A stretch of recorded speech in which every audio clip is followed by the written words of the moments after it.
Kenapa sayang? Kenapa?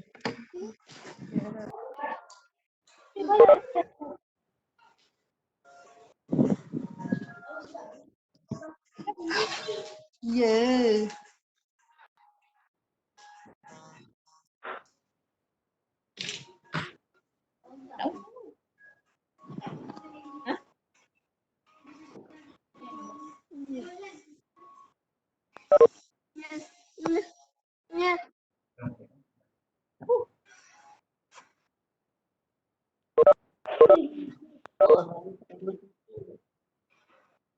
Mami. Mami dengan Daddy. Ini Daddy. Daddy ada tak? Mana Daddy? Mami. Mana Mami? Apa telefon ke tak? Apa telefon? Mana Mami? Gambar Mami mana? Mana Mami? Mana Mami? Mana Mami? Ini kebanyakan biasanya orang tahu. Sebab itulah salah satu kaedah mencegah kemungkaran. Kalau kita dah agak dia dah tahu. Ataupun kita dah bagi tahu beberapa kali dia tak dengar, cukup. Jangan cakap benda yang sama yang kadang-kadang menyebabkan dia menentang dan lagi dia menentang ayat Al-Quran. Jangan. Cakaplah benda-benda lain pasal ketuhanan, pasal kematian, pasal azab kubur yang boleh menggerunkan dia. Bila dia rasa gerun, masa itu peringatan bergunung kepada dia. Wallahu a'lam. Perlu tak baca doa kunut dalam solat witir 10 malam? Ya, sunat. Hukumnya sunat. Baca kunut ketika solat witir pun sunat. Jadi kalau bila sunat, baca pun dapat pahala. Kalau tak baca pun tak. Okey, cukup lah. Kita perlu bersangka baik bila ada orang buat jahat. Tapi kita perlu tegur mereka. Ya, betul. Ada orang kita bersangka baik. Tapi dalam masa sama, tegur. Sebenarnya tegur itulah tanda kita sayang pada dia. Jangan bersangka baik tapi tak tegur. Mana sebenarnya kita tak sayang.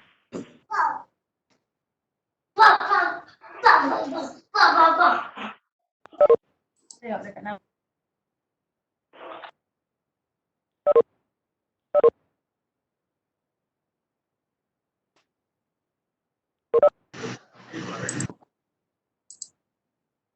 Pukul berapa nak start Dah 12 suku.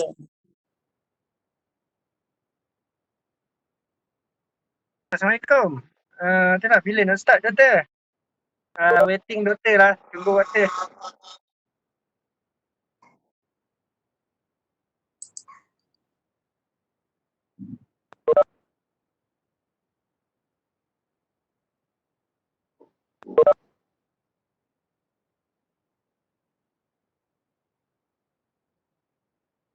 Okay, ini topik kita berkenaan pada pertengahan hari ini adalah persediaan pejabat pasca PKPB. Okay, bersediakah kita? Okay, jadi apa yang kita akan bincangkan dalam masa 1 jam ni insyaAllah berkenaan dengan sedikit berkenaan dengan impact COVID kepada staff, kemudian berapa peranan kita terutamanya sesiapa yang menganggotai jawatankuasa keselamatan kerjaan di PTJ dan persiapan pejabat sebelum kita mula bekerja. Dan saya akan kongsi juga tips beberapa persiapan pejabat yang kita telah bangunkan dan kita dah edarkan. Ada yang dah edar, ada yang belum. Okay? Kalau kita tengok di poster di skrin ni, ni yang kita dah edarkan lah. Beberapa tips keselamatan, tips ringkas. Okay? Jadi sebelum kita pergi lebih lanjut, apa itu COVID? Okay? Mungkin ramai yang dah tahu. Okay? Jadi kita dah tahu simptom-simptom COVID. Kalau orang kena COVID, dia ada beberapa simptom. Okay? Mungkin dia demam, dia batuk. Yang mana simptom ini akan appear dalam masa 2 ke 14 hari setelah dia terdedah kepada jangkitan COVID. Ada juga simptom-simptom yang jarang kita dengar macam syirik birit, muntah, ada juga alahan. Jadi ada juga COVID yang tak ada simptom. Okey. Yang ni yang kita khawatir sebenarnya. Sebab itulah ada beberapa perkara yang kita perlu laksanakanlah di pejabat kita agar kita bersedia dalam hal ini.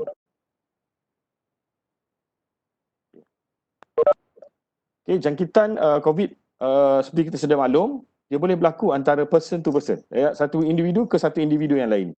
Dan juga ia melalui satu titisan rembesan air. Okay, sama ada air liur, peluh. Yang ni yang kita tahu. Orang bersin, batuk, bercakap. Yang ni keadaan yang paling mudah berjangkit daripada satu orang ke satu orang lain. Dia juga boleh berjangkit melalui sentuhan. Sentuhan tempat yang orang tu sentuh, maka dia bila orang lain sentuh dalam masa beberapa jam, beberapa atau beberapa minit selepas orang tu pegang, dia boleh berjangkit juga. Tapi jika dah lama, mungkin dalam lebih daripada 9 jam, atau ada kajian kata 9 jam, ada kata 6 jam, ada juga kata 12 jam, virus tu dah matilah.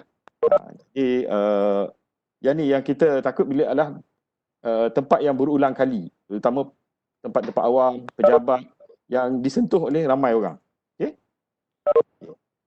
Kalau kita tengok sekarang ni virus ini telah merebak dan ramai yang kita dapati tak ada simptom. Tiada simptom. Yang ni yang menjadi kerusingan kementerian, yang mana ramai yang balik, terutamanya pelajar-pelajar kita daripada Indonesia yang tak ada simptom tetapi sebagai carrier ataupun positif COVID. Ini antara beberapa perkara lah. Dan kita sedia maklum, okay, bahawa COVID ini dalam konteks sekarang ni dia bukan benda yang akan habis dalam masa 1 bulan, 2 bulan. Jadi kajian WHO, United Nations, kementerian juga telah kena pasti bahawa COVID ni akan ambil masa jangka yang panjang. Jadi dia hingga akhir tahun ni pun belum tentu selesai lagi. Jadi kita sebagai satu organisasi, kita kena bersedia dengan keadaan ni. COVID ni adalah krisis multidimension. Dia bukan salah satu, kerana kesan dia tu sangat besar. Dia memberi impak pada aktiviti ekonomi kita. Ini satu contoh lah yang saya kalau di gambar ni, kalau kita tengok ada beberapa sahaja. Sebenarnya banyak lagi. Kalau kita cerita pasal ekonomi, dia memberi impak kepada penerbangan, memberi impak kepada supply chain makanan kita, memberi impak kepada pekerjaan, dan juga yang paling dekat dengan kita adalah memberi impak pada pengajaran dan pembelajaran. Yang juga impak COVID ni memberi impak pada program vaksinasi. Kesan ni sangat besar. Mungkin di Malaysia kita tak nampak, tapi di Afrika, sebagai contoh, program-program vaksinasi yang lain ditangguhkan disebabkan oleh resources semua tertumpu kepada menangani impak COVID ni. Jadi terkesanlah program vaksinasi. Kalau sebelum ni malaria ke kan, kita ada program-program vaksinasi tu di Malaysia, kita ada daripada kecil, daripada lahir sampailah berperingkat kan. Tapi di negara-negara Afrika, benda ni menjadi satu permasalahan pada mereka. Jadi mereka terpaksa tangguh kepada yang mana pejabat hospital, doktor, nurse, frontliners semua tertumpu kepada COVID-19 ini. Okay? Kemudian ada juga keadaan yang mana kelahiran tidak rancang. Ini banyak berlaku di beberapa tempat. Krisis kebuluran juga, yang mana sekarang apabila kita tidak dapat terbang, volunteer, sukarelawan daripada seluruh dunia tidak dapat pergi bantu tempat-tempat yang ada krisis. Disebabkan kekangan penerbangan, ketakutan, arahan. Jadi menyebabkan krisis kebuluran ini semakin meningkat. Okay? Juga kematian yang tidak terurus, yang beri jangkitan kepada ramai rakyat. Mungkin di Malaysia kita alhamdulillah, kita nampak kita teratur. Tapi di negara-negara yang kematiannya kadar yang sangat tinggi, kes kematian ini hampir tidak dapat dikawal. Contoh di negara Amerika Selatan sebagai contoh. Okay? Kemudian kesihatan mental. Bila ada program-program kita laksanakan, langkah kawalan segi PKP, setengah orang okey, boleh terima. Setengah orang mengalami tekanan perasaan yang sangat serius. Kan?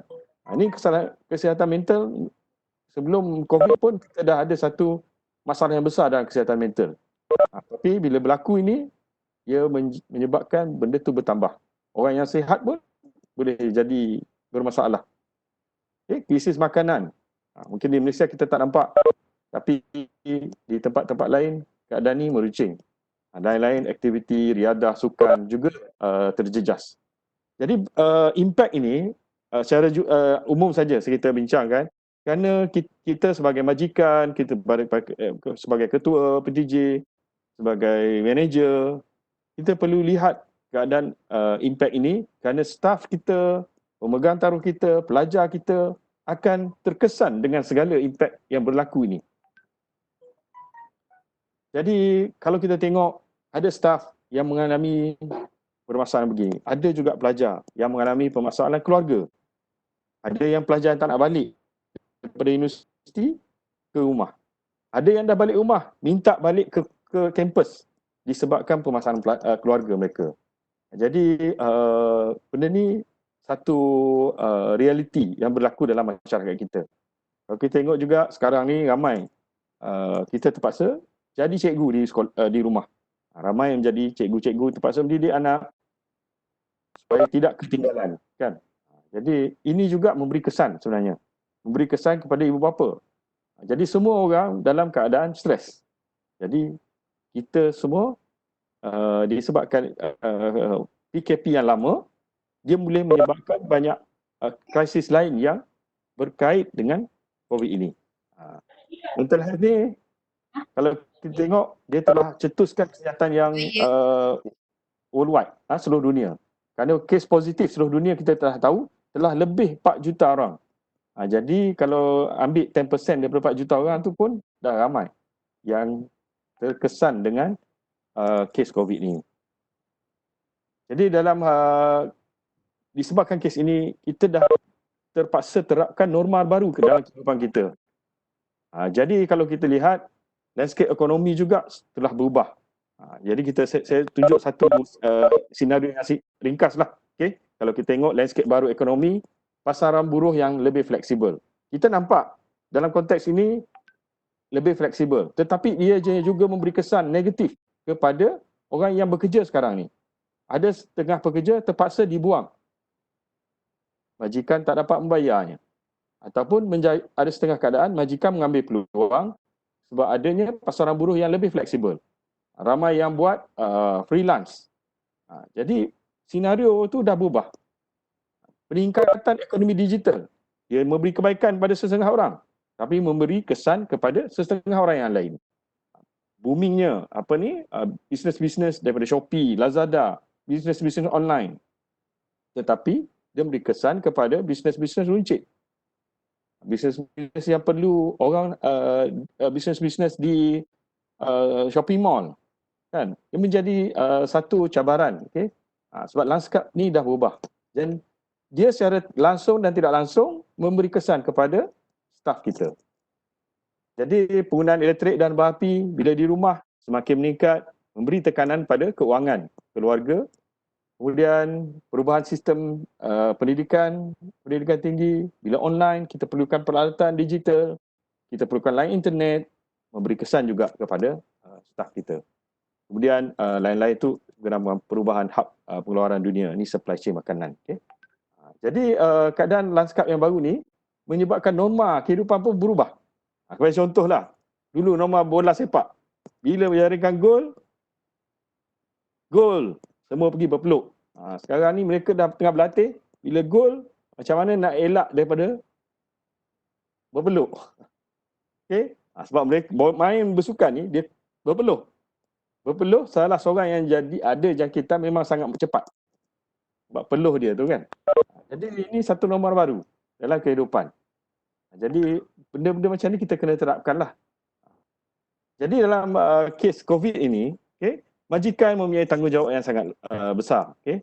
Terutama kalau kita di peringkat fakulti, okay, kita perlu pastikan keperluan perundangan dan SOP yang berkaitan COVID ini kita kena patuhi. Dan pastikan bahawa tempat kerja kita dalam keadaan selamat dan tanpa risiko COVID ini. Kemudian kaedah keluar masuk dari tempat kerja adalah selamat juga tanpa risiko. Kerana dari tempat kerja dia boleh merebak kepada ke tempat ataupun ke rumah. Okay?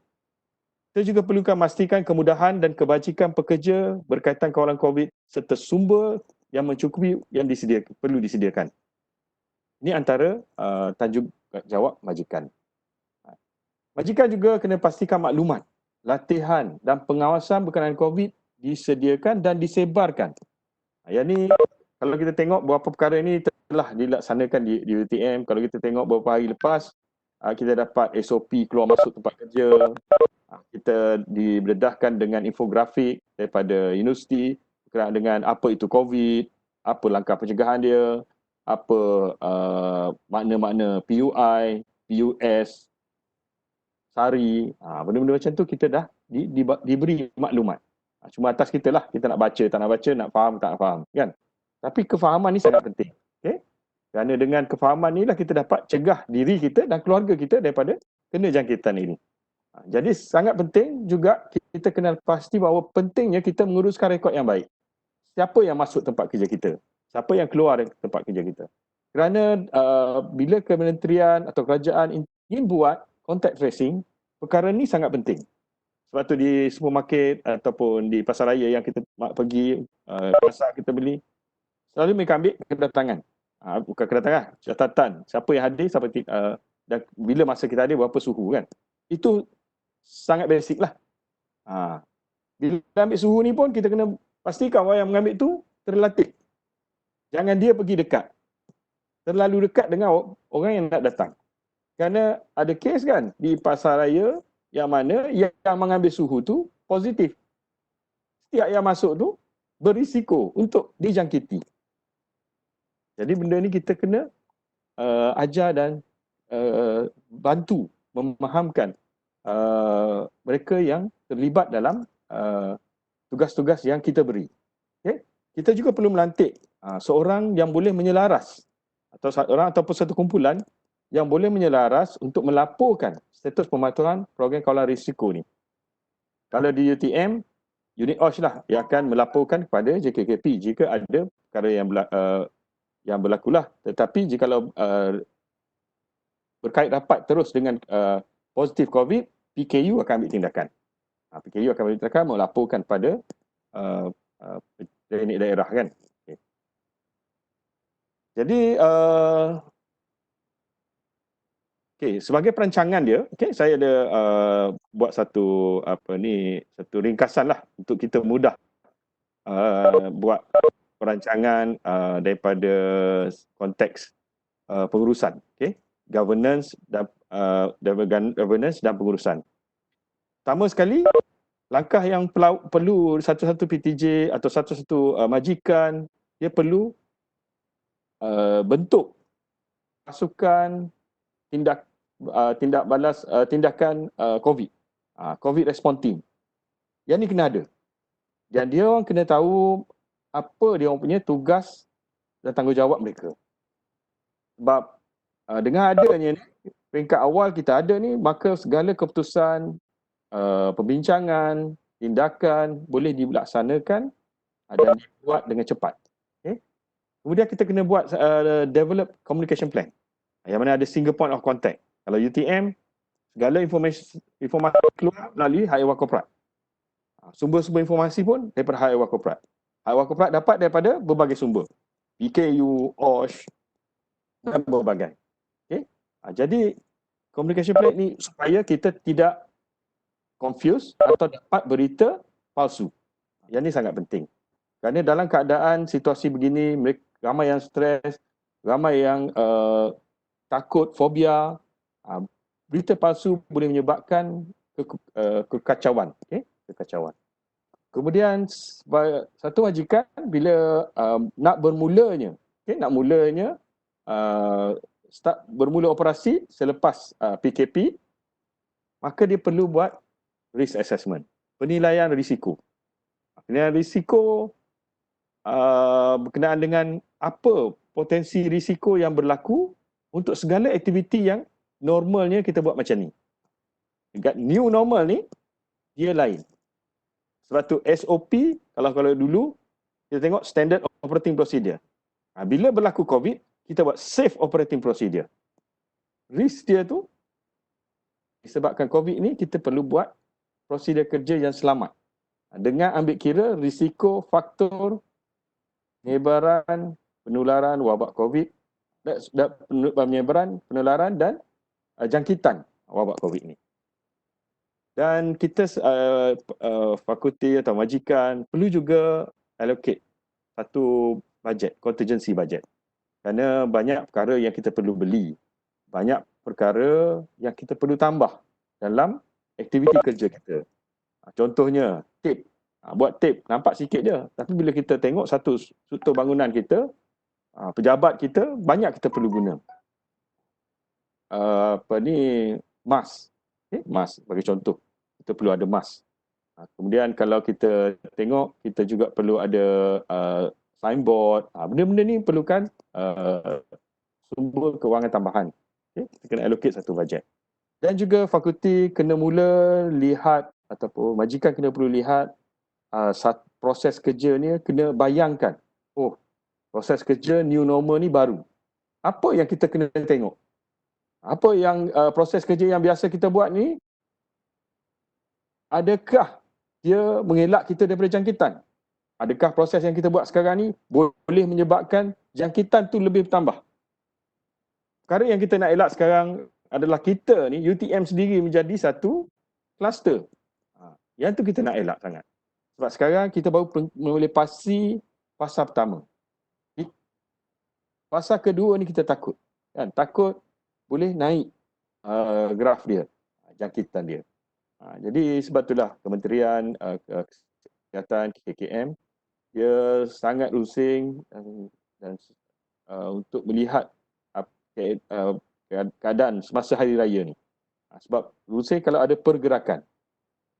Sebab kalau naik kali kedua, kita mungkin lebih tinggi daripada kali pertama. Sebab pergerakan tu. Okay? Jadi kita dalam proses kerja kita kena bayangkan macam mana kita buat kerja dengan keadaan new normal. Kemudian kita kena bangunkan protokol, proses kerja, polisi yang baru berkenaan dengan pengurusan stakeholders kita. Staff kita, pelajar kita, pelawat kita, semua ni kita perlu bangunkan polisi, prosedur yang baru. Kerana kalau kita lihat, bila universiti sendiri adalah dalam lingkungan kawalan yang tidak boleh masuk sewenang-wenangnya.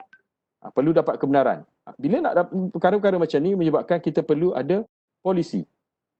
Polisi yang mana bila keluar polisi, mereka boleh stakeholders tu boleh ikut. Okay? Dan kita juga kena sentiasa melihat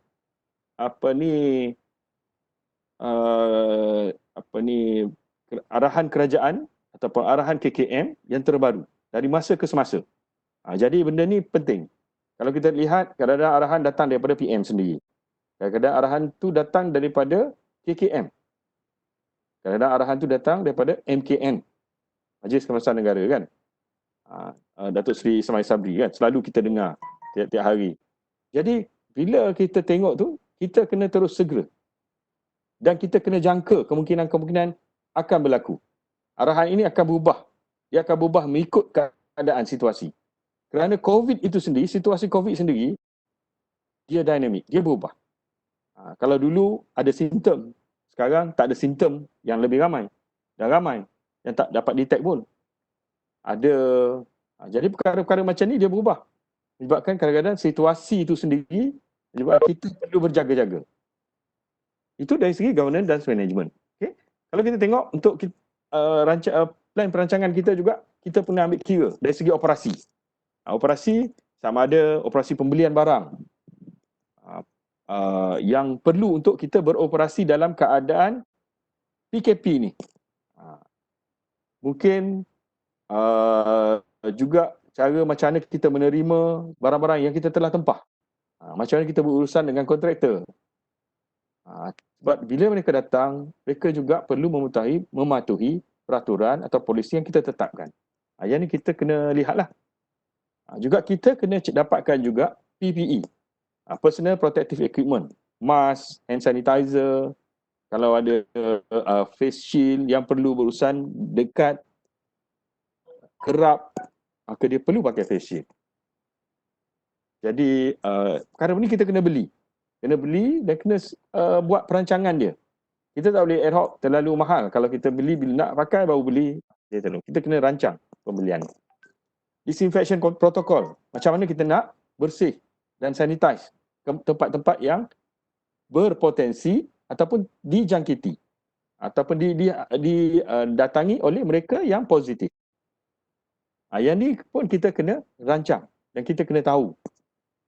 Kemudian health screening, macam universiti kita dah ada PKU dan buat satu prosedur peraturan yang jelas, okey, yang sangat baik, yang mana dia macam mana kita nak buat screening employee, staff, vendor. Bagaimanapun kadang-kadang benda ni boleh terlepas. Okay, boleh terlepas di mana-mana. Okay. Jadi perkara ni kita kena ambil kisah, ambil tahu. Mungkin prosedur kita kena lihat, okey, macam mana ni. Kalau kita dapat tahu, kita kena buat kesedaran pada staf kita supaya jujur. Okay. Memberitahu keadaan kesihatan dia. Jangan malu siapa yang kena COVID. Sebabnya perkara ini sangat penting kita kena bagi tahu pada staf kita. Sebab kalau dia tak bagi tahu, dia boleh menyebabkan jangkitan yang lebih besar kepada ramai orang lagi. Sebab tu kalau kita tengok peringkat awal, ada setengah-setengah, separuh daripada kaki tangan hospital terpaksa dikuarantinkan selama 2 minggu. Kita dah hilang kapasiti untuk menangani permasalahan COVID di hospital tersebut. Menjadi beban pada frontliner kita yang ada, yang baki yang ada. Disebabkan tidak mahu bagi tahu. Ataupun bagi tahu lewat. Jadi perkara ni kita sangat penting. Okay?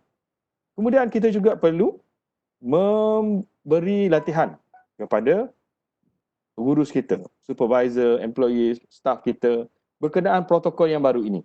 Macam mana nak hadapinya? Macam mana nak hadapi rumors, fake news, sensitive information. Setengah-setengah benda kita tak boleh nak buat hebahan supaya tidak berlaku panik. Kesan tu sangat besar. Okay?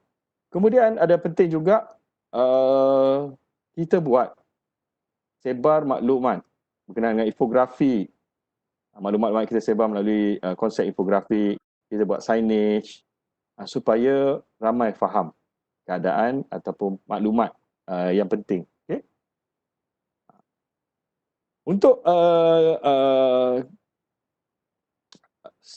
ahli jawatankuasa JKKP PTJ, mereka perlu memastikan bahawa mereka mematuhi segala peraturan berkaitan dengan KKP, berkaitan dengan OSH.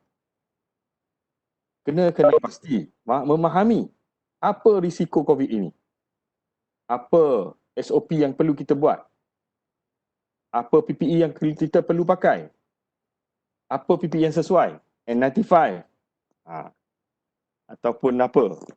Kemudian kita juga kena pasti kalau kita beli atau kita buat penggunaan chemical itu macam mana.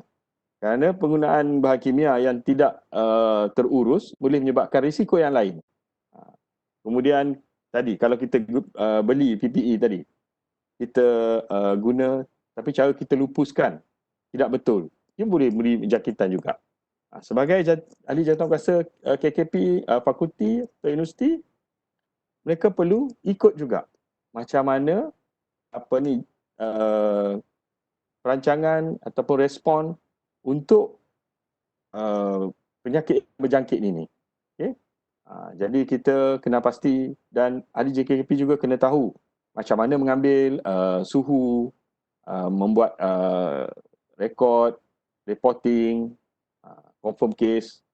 Satu yang perkara yang besar sekarang ini adalah mental health awareness di workplace, di tempat kerja kita. Mental health ni jadi satu isu besar lah. Tindakan yang kita perlu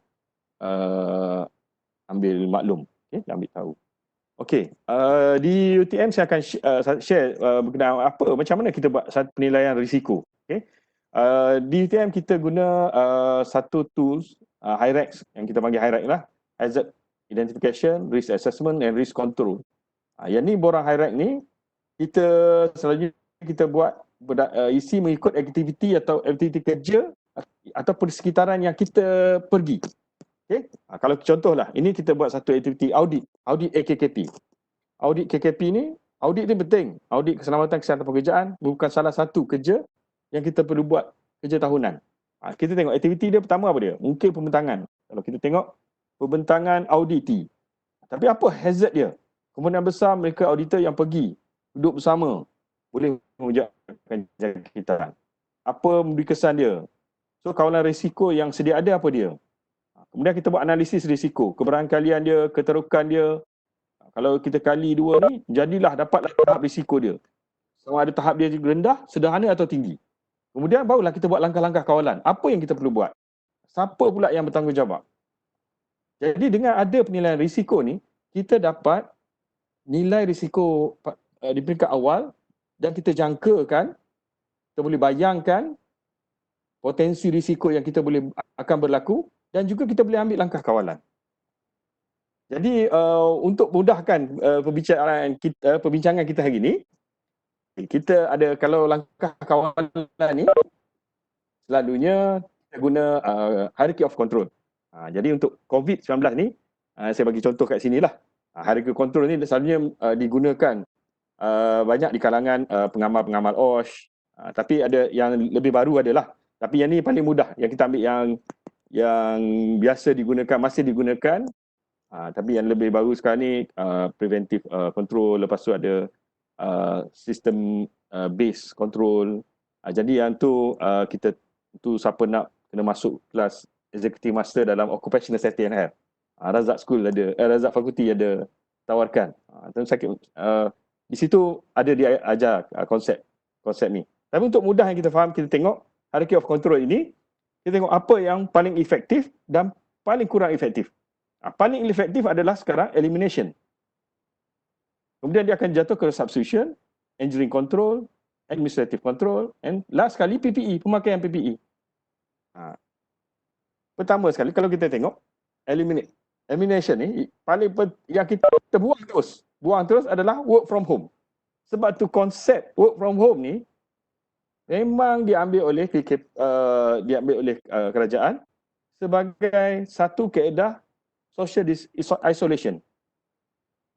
Seorang ni duduk rumah ni, seorang ni duduk rumah ni, semua duduk rumah ni, tidak bercampur. Maka kita dapat isolate.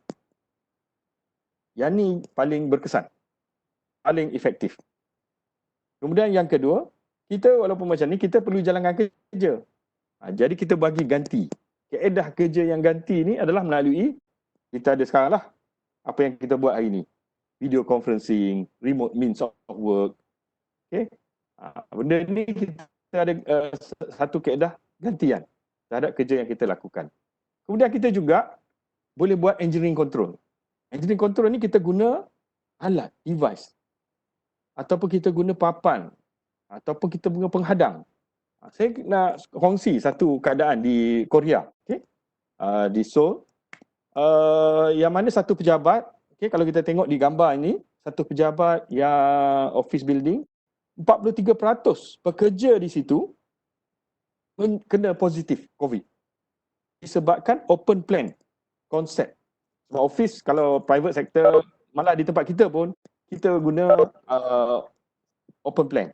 Memang open concept ni memang paling efektif lah, paling bagus untuk kita buat kerja dan kita nak communicate, kita nak bincang, nak jimat ruang, inilah terbaik sekali kan. Tetapi disebabkan keadaan COVID ini, new normal ni kita perlu apply. Kalau kita tengok, sangat cepat dia berjangkit. 43%. Terus gone.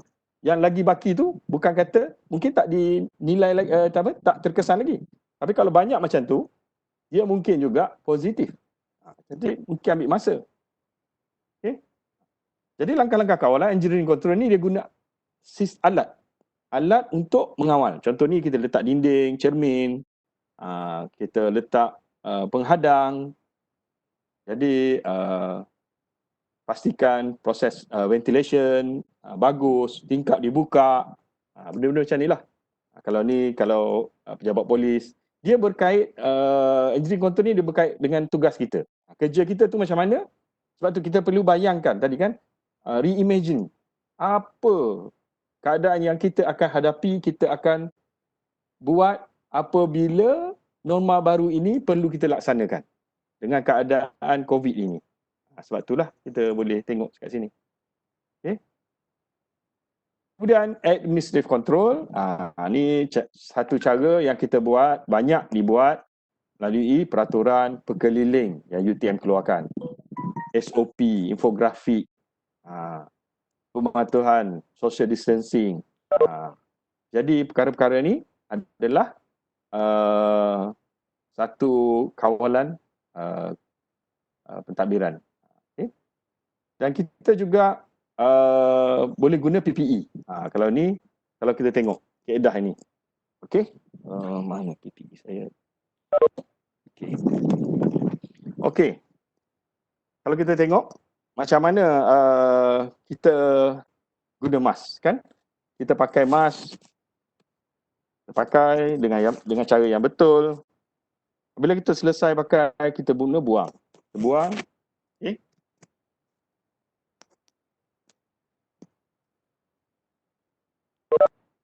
Ya, bila kita dah buang mask kita, okey.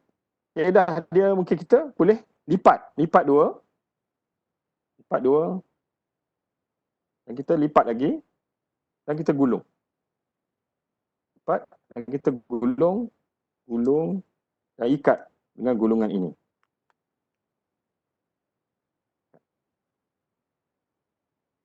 Okay. Bila kita ikat, kita nak buang dalam tong sampah yang bertutup. Kalau boleh, kalau tong sampah kita tak tutup, ambil tisu, bungkus dan barulah kita buang. Okey. Dengan harapan kalaulah kita ada jangkitan ataupun air liur kita yang ada kat situ kering lah. Tak adalah merebak pergi kena orang lain, kan. Jadi itu satu kaedah lah. Jadi PPE ni banyak. Jadi kita guna mask, alat face shield. Itu langkah paling tidak efektif sebenarnya. Tapi itulah paling sekurang-kurang yang kita boleh pakai. Okay. Jadi kalau kita buat pergi kajian lebih lanjut, mungkin kalau anda pengamal professional OSH, kita akan tengok dengan principle of prevention yang lebih terperinci. Okay? Tapi dekat sini untuk bincang hari ini saya tak akan pergi ke sinilah. Okay? Kita akan pergi tengok beberapa tips. Jadi sebelum tu, bila kita buat tadi, awal-awal tadi kita dah buat penilaian risiko, selanjutnya kita akan bangunkan SOP. Yang ni saya ada tunjuk sedikit satu, mungkin tak nampak jelas sangat. Berkenaan dengan mula operasi. Gradual restart. Kita mula perlahan-lahan. Macam UTM buat sekarang ni lah. Staf pentadbiran pergi dulu, staf akademik tak boleh datang lagi, pelajar tak boleh masuk lagi. Yang mana pejabat, staf pentadbiran perlu memastikan pejabat itu ready sebelum orang staf akademik, pelajar ataupun pelawat dapat datang ke pejabat kita.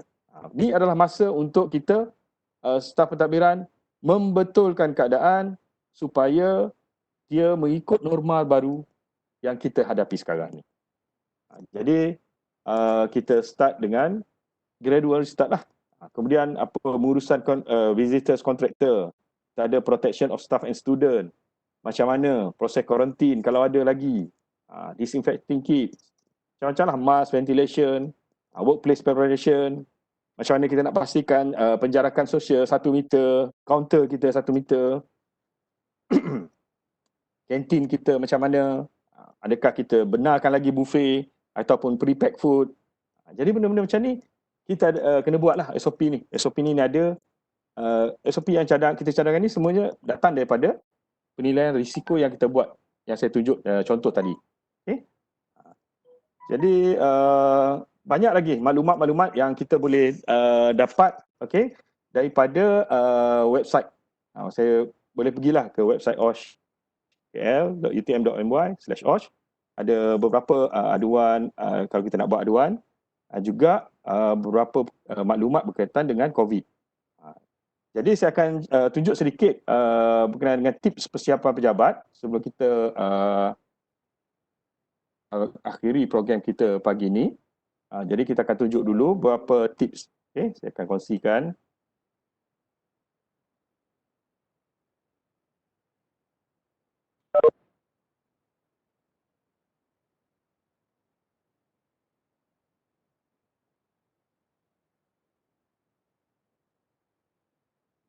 Okey, slide ni kita akan letakkan dekat website OSH, boleh download je nanti. Jadi saya akan pergi lajulah supaya masa pun kita dah tamat, hampir tamat dah kan. Jadi kita akan share sedikit tips berkenaan persiapan pejabat pasca PKP. Yang ni tips yang kita buat, ada beberapa, ada lebih kurang 12 tips-tips macam mana kita nak menguruskan pejabat kita. Mungkin sanitasi pejabat, macam mana kita gunakan cecair yang sesuai, disinfektan yang sesuai, macam mana permukaan kerap yang kita sentuh ni, apa yang kita perlu buat, tombol pintu, suis lampu, kepala pipe, pemegang flush tandas. Jadi kita kena ingat, yang buat ni kadang-kadang cleaner ataupun kontraktor pembersihan ini, kita kena educate mereka. Yang ni sangat penting. Kerana mereka lah yang mencuci, dan bergerak di satu tempat ke satu tempat yang lain. Okay? Kemudian jenis-jenis peluntur, sukatan peluntur, berapa kita nak pakai. Kadang-kadang benda peluntur yang dah ada di rumah pun kita boleh, memang tu yang paling mudahnya. Clorox kita dah ada di rumah, Dettol boleh guna kan. Tapi campuran tu kita kena tahu. Kemudian pemeriksaan kendiri. Yang ni sangat penting. Bila kita mula pejabat kita, dah lama kita tinggal, kita lakukan pemeriksaan persekitaran. Kita tengok dulu, apa yang berlaku. Kalau kita tengok gambar ni, mungkin ada yang tahu tempat ni di mana kan. Kita tak nak sebut lah. Adanya tempat yang bocor. Adanya fungus, kulat. Yang ni bahayanya, dia memberi kesan kepada pekerja. Ada setengah pekerja yang allergic. Ada kes di UTM, pekerja terkena tempat dia bocor. Pas bocor, 3 hari selepas tu tumbuh kulat, spora yang kecil, yang halus. Dia masih bekerja. Hari keempat dia masuk kerja, balik, satu badan kena alahan. Mata pun tak buka, pergi hospital. Doktor bagi cuti 1 minggu. Bayangkan, kan? Kalau orang tu alahan yang teruk, dia bahaya pada keselamatan hidup dia.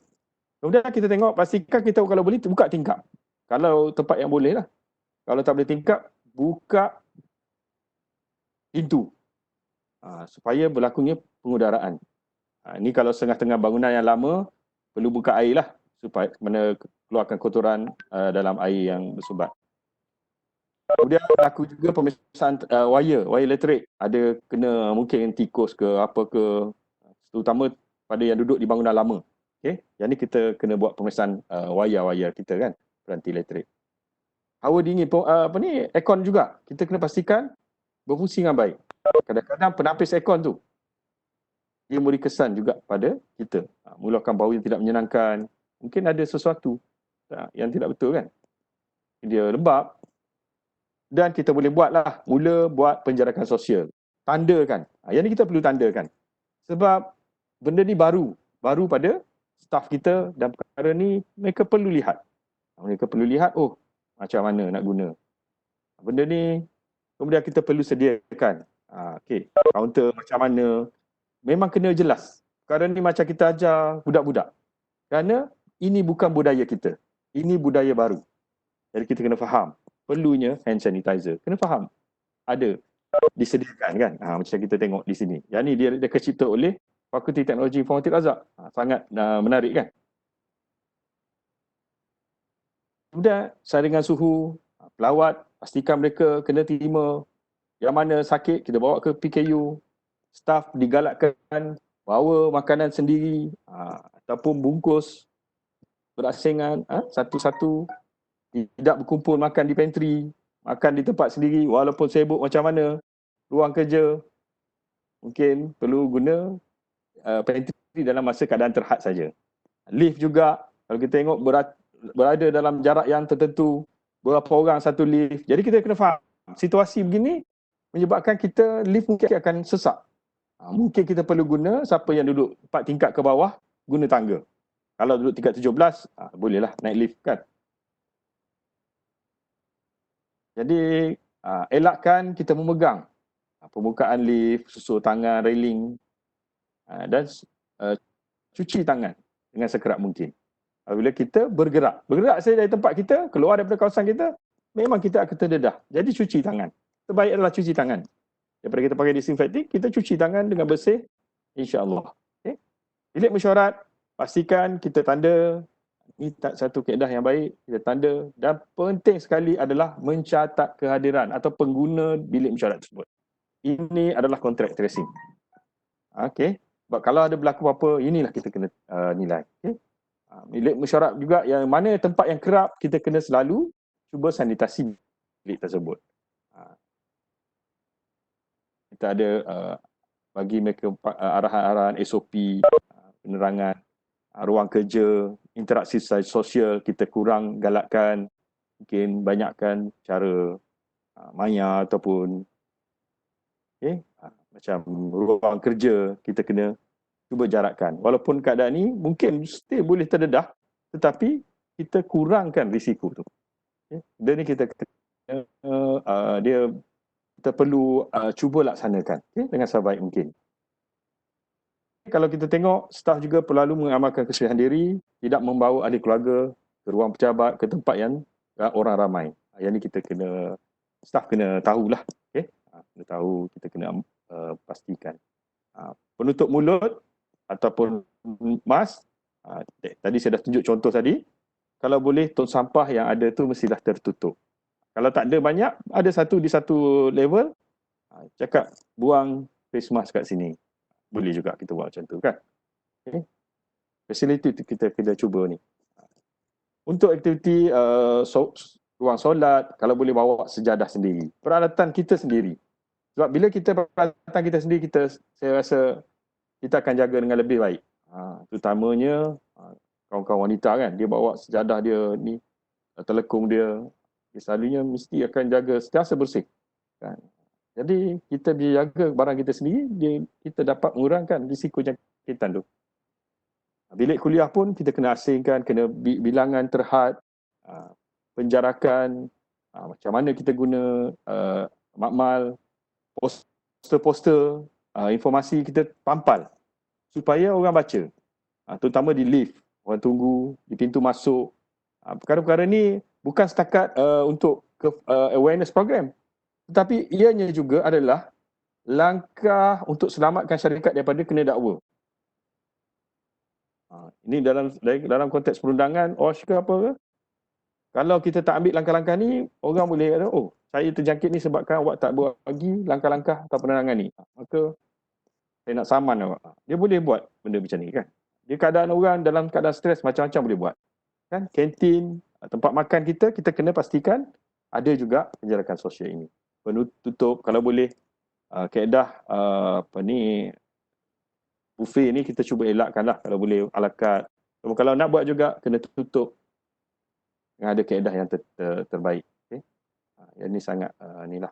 Kalau kita tengok ni di kilang-kilang, di pejabat dah mula buat macam ni kan. Mungkin tiba masanya pengurusan fikirkan kaedah begini. Kada norma baru ini ambil masa yang panjang lagi. Bukannya akhir tahun ni selesai. Mungkin 2 tahun, 3 tahun. Kalau kita tengok syarikat-syarikat besar kan, Qatar Airways, 3 tahun dia buat perancangan dia. 3 tahun dia tidak, saya dimaklumkan tidak berfungsi, tidak lakukan penerbangan. Lepas 3 tahun baru dia akan terbang balik macam biasa. Jadi sekarang ni sangat ni lah. Jadi sebelum kita akhir, kita tengok juga berkenaan dengan pentingnya social distancing. Kalau sekarang, kalau kita tengok seorang boleh infect 2.5 orang dalam masa 5 hari. Dalam masa 30 hari, seorang tu memberi jangkitan kepada 400 lebih orang. Kalau kurang exposure dia, mungkin 50% exposure, dia pakai face mask, face shield, dalam 5 hari dia menjangkit seorang ataupun 2 orang. Dalam 30 hari, baru 15 orang yang terjangkit. Tapi jikalau dia isolate, duduk di rumah, pergi kedai jarang-jarang, pergi kedai, balik rumah, mandi dulu sebelum jumpa orang, buat langkah-langkah pembersihan diri sendiri, mungkin dalam 5 hari, less exposure dia tu 75%. Dalam 5 hari mungkin tak sampai seorang dia boleh jangkit. 30 hari dalam 2.5 orang sahaja. Jadi inilah mengapa kita perlu amalkan social distancing ini. Kerana dia tak boleh menghapuskan virus ini. Tapi kita mengurangkan dan kita memastikan orang yang jangkit tu kurang dan tidak membebankan hospital kita. Hospital ni kalau terbeban, habis penyakit-penyakit lain tak terawat kita. Yang tu yang menjadi satu permasalahan yang sangat penting. Jadi kita kena jaga kita. Jaga kita, sama-sama lihat staf di kalangan kita supaya kita dapat sama-sama mengharungi situasi yang mencabar ini. Jadi kita jaga kita hargai frontliners kita, stay alert, don't get hurt. Sekian, terima kasih. Jadi kita tengok soalan, kalau ada soalan. Okey, Assalamualaikum Doktor. Waalaikumsalam. Saya Anwar daripada TM Digital KL. Okey, Okey Doktor, nak tanya Doktor, betul ke mengenai dapat tahu dari aircon boleh menyebabkan peredaran COVID-19 ni, betul ke Doktor? Itu saja jawapan dia saya. Assalamualaikum. Terima kasih banyak Cik Noah atas pertanyaan ni. Satu pertanyaan yang sangat menarik. Sebenarnya kalau untuk jangkitan aircon ni, dia di Wuhan telah berlaku ada satu kajian. Okey, satu kajian yang mana jangkitan telah berlaku di kalangan pengunjung restoran yang ada dalam kedai tu. Yang mana bila dia buat simulation, dia buat kenal pasti peredaran aircon tu, mungkin pintu masuk, orang masuk, dia bersin aircon di atas kepala tu, dia bawa terus masuk, sebar kepada tempat orang yang duduk yang lain tu. Sebab angin, pergerakan aircon ni angin yang bawa. Dia bawa air yang bersin yang kita cakap. Jadi kalau kita tengok memang berlaku ini. Berlaku. Jadi sebab tu kalau kita tengok ada beberapa cadangan, peraturan, kita buka tingkap. Kita buka tingkap supaya kita dapat kurangkan risiko ataupun kurangkan ataupun kita nak keluarkan virus-virus yang tersebar di udara tu keluar. Maksudnya berganti, udara tu berganti. Kalau dia kawasan udara yang tertutup, bergantung pada aircon, dia akan berputar masuk balik dalam aircon tu je. Jadi yang bahaya adalah bila kita bercakap dalam kawasan ni lah. Sebab tu kalau kita tengok sekarang, kita nak kurangkan masa kita bersama rakan-rakan kita di pejabat. Sebab tu kalau kita tengok UTM sarankan kita bekerja ada setengah tu 8 hingga pukul 12, 9 hingga pukul 1. Kemudian sepatutnya dia akan nak sambung lagi sambung lagi bekerja daripada pukul 1 sampai pukul 5 kan. Tapi dinasihatkan agar buat satu sesi saja supaya tak ada transisi dan juga masa bersama tu kurang. Masa bersama tu. Ni terutamanya untuk pejabat-pejabat yang buat open concept. Kita disebabkan kaedah punca-punca berkenaan daripada pengudaraan ni lah. Walaupun ni kajian dan telah dipublish dalam beberapa jurnal. Saya tak boleh nak sahkan lah, tapi ini kajian yang telah dibuat. Okay?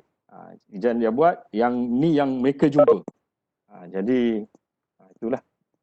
Ya, dapat jawab soalan tu. Ya, ada apa-apa soalan lain? Slide ni kita akan share pada semua staff dan pelajar di center. Boleh? Kita akan letak dalam website OSH. Dalam masa hari ni juga kita akan letak.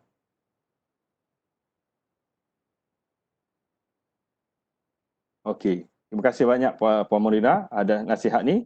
Supervisor cleaner perlu kita bagi taklimat. Memang betul. Yang ni kita akan maklumkan pada PHP agar perkara ni diberi perhatian yang serius lah. Okay. Kerana kalau kita untuk makluman, masa peringkat awal lagi sebelum PKP bermula, kita ada buat kajian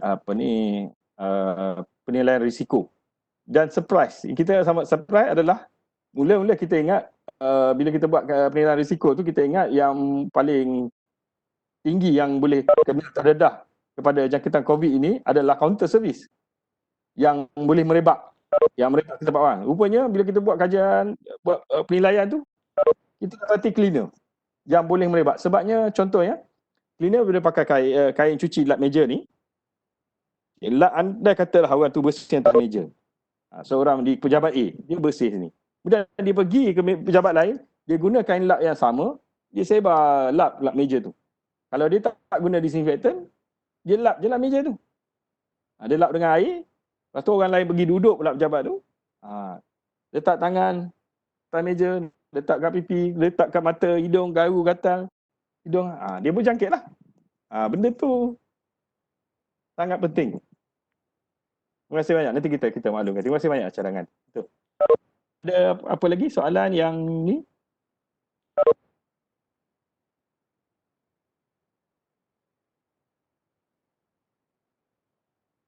Okey. Ada apa-apa nak tanya, nak bagi pandangan pun boleh. Jadi kita dah, okey, masa pun dah tamat. Okey. Jadi saya mengambil kesempatan ini, cakap ribuan terima kasih kepada semua yang bersama-sama kita dengar, yang mungkin di Webex dan di Facebook. Okay. Jikalau ada segala kemusykilan ataupun pertanyaan atau cadangan, okay, boleh datang kemukakan email saja pada kami di unit OSH berkenaan dengan cadangan ataupun kemusykilan tu, supaya kita sama-sama dapat atasi perkara ni. Okay. Kerana cabaran COVID-19 ini sangat besar kan, sangat besar. Jadi kita kena bekerjasama dengan semua.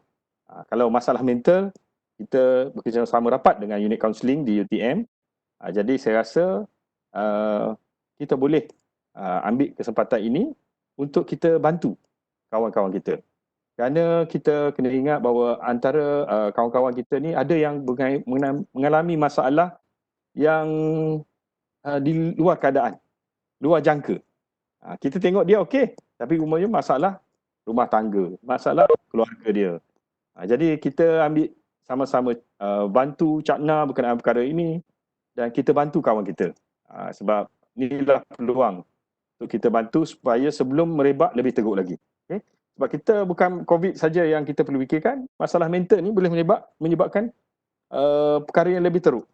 Sebab di kalangan staf dan pelajar ada kes-kes yang mental yang sangat teruk sampai nak bunuh diri, nak bunuh orang. Perkara ni sangat bahayalah. Okay? Jadi perkara tu kita cuba elak, insya-Allah. Kita doakan kepada Allah SWT kita dapat harungi situasi COVID ini dengan baik, insya-Allah. Terima kasih sekali lagi kepada penganjur, kepada Fakulti Teknologi dan Informatik Razak atas kesudian jemput saya, unit OSH, berkongsi sedikit. Kita adalah banyak saya dapat kongsi, tapi saya harap kita sama-sama bantu universiti dalam mengharungi cabaran ini. Okay, insya-Allah setakat itu saja kita tangguh kita punya hari ini dengan tasbih kifarah. Terima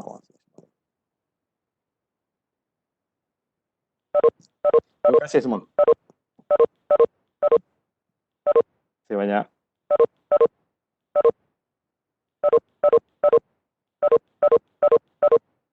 Assalamualaikum. Okey, sama-sama. Waalaikumsalam.